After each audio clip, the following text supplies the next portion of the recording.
नमस्कार, ये आकाशवाणी शिमला है। अब आप राजकुमारी चंदेल से प्रादेशिक समाचार सुनिए।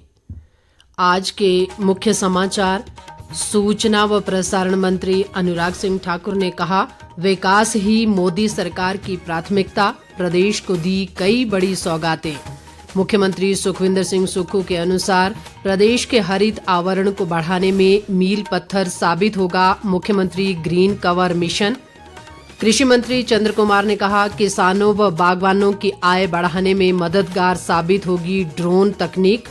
और लाहौल स्पीति जिले में ग्राम्फू काजा के बीच 8 माह से बंद पथ परिवहन निगम की बस सेवा बहाल।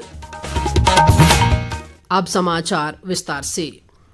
केंद्रीय सूचना व प्रसारण मंत्री अनुराग सिंह ठाकुर ने कहा है कि विकास ही केंद्र की मोदी सरकार की प्राथमिकता है और केंद्र सरकार ने ऊना जिले को कई बड़ी सौगातें दी हैं।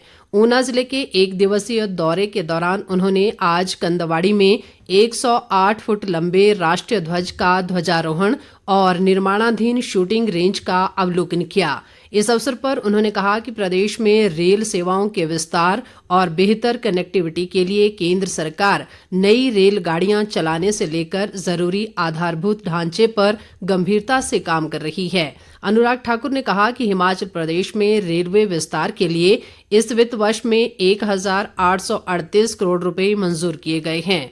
अनुराग ठाकुर ने कहा कि सामरिक दृष्टि से महत्वपूर्ण भानुपल्ली बिलासपुर बेरी रेल लाइन के लिए 1000 करोड़, चंडीगढ़ बद्दी रेल लाइन के लिए 450 करोड़ जबकि नंगल तलवाड़ा के लिए 452 करोड़ रुपए मंजूर किए गए हैं। केंद्रीय मंत्री ने बताया कि वर्तमान में प्रदेश में 19,556 करोड़ रुपए की लागत से 258 किलोमीटर की 4 परियोजनाओं पर काम जारी है। उन्होंने कहा कि मोदी सरकार ने हिमाचल को एक्सप्रेस वे, केंद्रीय विश्वविद्यालय और ट्रिपल आईटी जैसी कई बड़ी सौगातें दी हैं। केंद्र की ओर से हिमाचल प्रदेश के पहले भी दिल खोल के प्रोजेक्ट मिले, आगे भी मिले। हाल ही में 730 करोड़ रुपए के तो केवल प्रधानमंत्री ग्रामीण सड़क योजना में सड़कें हमने यहाँ के लिए मंजूर कर। ये अपने आप में दिखाता है केंद्र ने कितना बड़ा दिया। लगभग 1000 करोड़ रुपए का पुल, जो 960 करोड़ रुपए का पुल है मंडली पुल, वो मंजूर। तो मैं केवल एक दो प्रोजेक्ट की बात कर, 4,500 करोड़ रुपया केवल जो हमारे एक्सप्रेस वे यहाँ पे बन रहे, जो 4 लेन बन रहा है उसके लिए खर्च हुआ। तो आप कल्पना कीजिएगा सड़कों पे इतना 1700 करोड़ का एम्स, 500 करोड़ का केंद्रीय विश्वविद्यालय, 450 करोड़ रुपए का पीजीआई, ट्रिपल आईटी 200 करोड़ रुपए का, एनआईटी से लेके बाकी सब सुविधाएं मेडिकल कॉलेज की है कि मोदी सरकार ने। और जो नल से जल सुविधा है वो भी हर घर को देने का काम मोदी सरकार ने। अनुराग ठाकुर ने कहा कि केंद्र सरकार ने जन जन तक सुविधाएं पहुंचाकर सेवा, सुशासन और गरीब कल्याण का संकल्प साकार किया है। उन्होंने कंदवाड़ी में स्वामी अमर ज्योति गौशाला का अवलोकन भी किया और गायों के संरक्षण व संवर्धन के लिए किए जा रहे कार्यों की सराहना की। इस बीच अनुराग ठाकुर ने हमीरपुर संसदीय क्षेत्र में संपर्क से समर्थन कार्यक्रम के अंतर्गत विभिन्न गणमान्य व्यक्तियों से मुलाकात की। उन्होंने कहा कि एक मत में सबका मानना है कि मोदी सरकार के पिछले 9 साल के कामकाज का प्रभावी असर धरातल पर देखने को मिल रहा है। अनुराग ठाकुर ने कहा कि सेवा, सुशासन और गरीब कल्याण के मोदी सरकार के राष्ट्र नवनिर्माण के प्रयास रंग ला रहे हैं। अपने दौरे के दौरान केंद्रीय मंत्री ने हरोली में प्रशासनिक अधिकारियों के साथ बैठक कर विकास कार्यों का जायजा भी लिया। राज्य सरकार ने प्रदेश के हरित आवरण को बढ़ाने के दृष्टिगत एक महत्वाकांक्षी कार्यक्रम मुख्यमंत्री ग्रीन कवर मिशन की शुरुआत की है। मुख्यमंत्री सुखविंदर सिंह सुक्खू ने कहा है कि इसके तहत प्रदेश में बंजर पहाड़ियों पर पर्यावरण अनुकूल प्रजातियों के पौधे रोपित किए जाएंगे। उन्होंने कहा कि वन विभाग द्वारा मौजूदा वित्त वर्ष के दौरान राज्य के 15 वन मंडलों में लगभग 257 हेक्टेयर भूमि पर पौधरोपण का लक्ष्य रखा गया है। मुख्यमंत्री ने कहा कि राज्य सरकार ने चिन्हित क्षेत्रों में पर्यावरण अनुकूल प्रजातियां लगाने की योजना बनाई है ताकि प्रदेश में इस मिशन की सफलता सुनिश्चित की जा सके। सुखविंदर सिंह सुक्खू ने कहा कि भावी पीढ़ी के लिए स्वच्छ प्राकृतिक विरासत देने और पर्यावरण संरक्षण में मुख्यमंत्री ग्रीन कवर मिशन मील पत्थर साबित होगा। राजस्व व जनजातीय विकास मंत्री जगत सिंह नेगी ने कहा है कि प्रदेश में संभावित आपदाओं से निपटने के लिए राज्य आपदा प्रतिक्रिया बल को और सुदृढ़ किया जाएगा। शिमला में आज राज्य आपदा प्रबंधन प्राधिकरण की बैठक की अध्यक्षता करते हुए उन्होंने कहा कि सरकार आपदाओं से निपटने के लिए आवश्यक कदम उठा रही है और प्रदेश में नए रंगरूट भर्ती किए जा रहे हैं। स्वास्थ्य और सामाजिक न्याय व अधिकारिता मंत्री कर्नल धनीराम शांडिल ने अधिकारियों को विकास योजनाओं का कार्य समयबद्ध पूरा करने के निर्देश दिए हैं। वे आज सोलन में विभिन्न विभागों के अधिकारियों के साथ एक समीक्षा बैठक की अध्यक्षता कर रहे थे।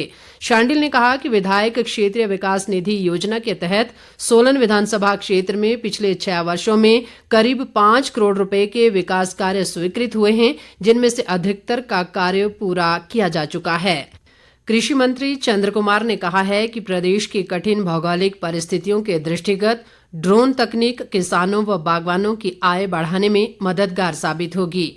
ये बात आज उन्होंने कृषि विश्वविद्यालय पालमपुर में आयोजित 2 दिवसीय ड्रोन उत्सव के उद्घाटन अवसर पर कही। चंद्र कुमार ने कहा कि कृषि क्षेत्र में ड्रोन तकनीक की मदद से मौसम का सही पूर्वानुमान, सिंचाई की बेहतर सुविधा, कीटनाशकों का छिड़काव और फसल की निगरानी की जा सकती है।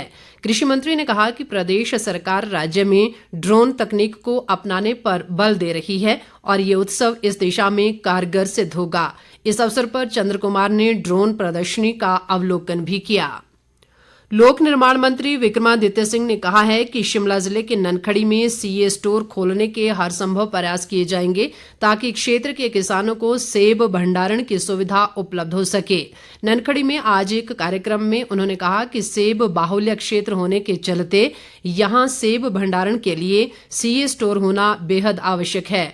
विक्रमादित्य सिंह ने कहा कि क्षेत्र में सड़कों के सुधारीकरण का कार्य सुनिश्चित किया जाएगा ताकि बागवानों को उनके उत्पाद मंडियों तक पहुंचाने में किसी तरह की असुविधा न हो।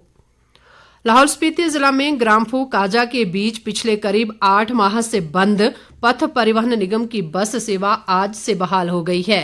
निगम के केलंग डिपो ने लाहौल व स्पीति को जोड़ने वाले कुंजुम दर्रा से होकर कोकसर ग्राम्फू काजा के बीच कल बस ट्रायल किया था और ट्रायल सफल रहने के बाद काजा कुल्लू के बीच निगम ने आज से बस सेवा आरंभ कर दी है। केलंग डिपो की क्षेत्रीय प्रबंधक राधा देवी ने बताया कि कुल्लू से काजा के लिए सुबह 4:30 बजे जबकि काजा से कुल्लू के लिए 5 बजे बस नियमित तौर पर चलेगी।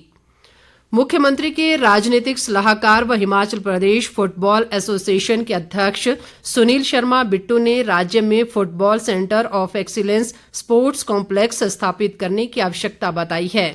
बेंगलुरु में आयोजित अखिल भारतीय फुटबॉल महासंघ की एक बैठक में उन्होंने आज महासंघ के अध्यक्ष कल्याण चौबे से कहा कि हिमाचल में फुटबॉल खेल को बढ़ावा दिया जाएगा ताकि प्रदेश के फुटबॉल खिलाड़ी राष्ट्रीय व अंतर्राष्ट्रीय स्तर पर बेहतर प्रदर्शन कर सकें।